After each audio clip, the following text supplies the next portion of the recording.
दोस्तों ये किस लोन एप्लीकेशन है जहाँ पे आप देख सकते हैं 30,000 का अप्रूवल है और उसमें 27,522 रुपये आएगा और इसको मैं ट्रांसफ़र करूँगा अपने अकाउंट में। और एक प्रॉब्लम यहाँ पे आ रहा है कि डिसबर्समेंट पेंडिंग हो जा रहा है, मतलब कि आपके अकाउंट में पैसा आया ही नहीं और आपने सारा प्रोसेस कंप्लीट कर दिया है। तो ये टेंशन हो जाती है कि भाई सब कुछ ओके हो गया और यहाँ पे लोन भी दिख रहा है और हमारा पैसा तो आया नहीं, तो EMI भी डिडक्शन चालू हो जाएगा अगले महीने से। और ये एप्लीकेशन अंडर रिव्यू में चला जाता है या डिसबर्समेंट प्रोसेस में चला जाता है, डिसबर्समेंट पेंडिंग में चला जाता है, डिसबर्समेंट ऑन होल्ड में चला जाता है। बहुत सारे रीजन है जिसकी वजह से पैसा नहीं आता है। और यहाँ पर इस कस्टमर के साथ भी कुछ ऐसा ही हुआ। प्रोसेस जो है कंप्लीट तो हो गया, ट्रांसफर नाउ भी कर दिया, और लेकिन यहाँ पे एक मेल आया कि आप जो है बैंक स्टेटमेंट 3 महीने का दीजिए, इनकम प्रूफ दीजिए, उसके बाद ही आपका प्रोसेस करेंगे। तो अभी आप मेल में नाम पढ़ सकते हैं, सुल्तान रावत करके है, और इसी कस्टमर का मैं पैसा मंगाऊंगा इसके अकाउंट में बिना कोई स्टेटमेंट दिए हुए। और यहाँ पे डैशबोर्ड ओपन हो चुका है और फर्स्ट टाइम हमने यहाँ पे लोन अप्लाई किया था, इसके पहले मैंने कोई लोन नहीं लिया था यहाँ से। और यहाँ पे डिसबर्समेंट पेंडिंग दिखा रहा है और क्लोज लोन मतलब पहले कोई लिया नहीं है इसलिए लोन नहीं दिखाएगा। ऑनगोइंग लोन में 30,000 का दिखा रहा है लेकिन डिसबर्समेंट पेंडिंग है। ऐसा हमने 3-4 दिन से वेट किया पर पैसा कोई भी नहीं आया, लेकिन पूरा डिटेल हमको दिख रहा था, फर्स्ट EMI कब है, लास्ट EMI कब है, और यहाँ पे पैसा आया नहीं था। 6 महीने का ही लोन हुआ था,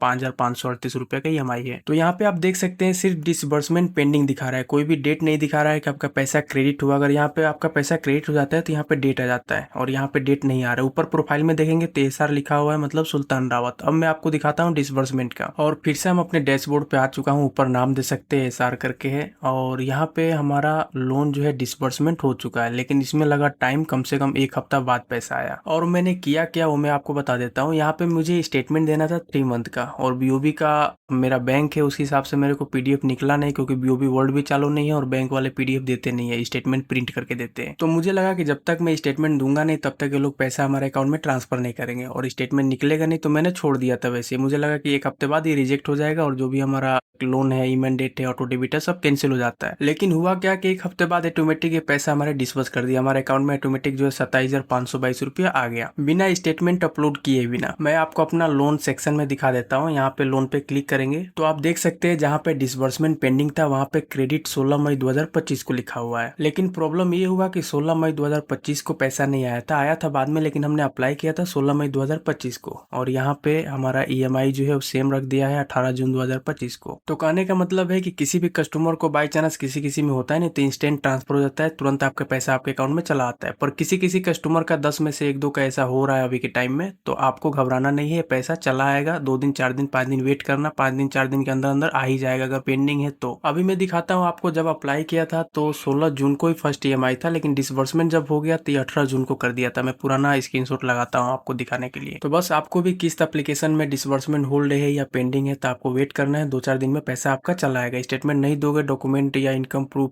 जो भी मांग रहे हैं नहीं भी दोगे, सब कुछ हो गया है तो आपका पैसा आ जाएगा 24-48 घंटे या 3 दिन 4 दिन में।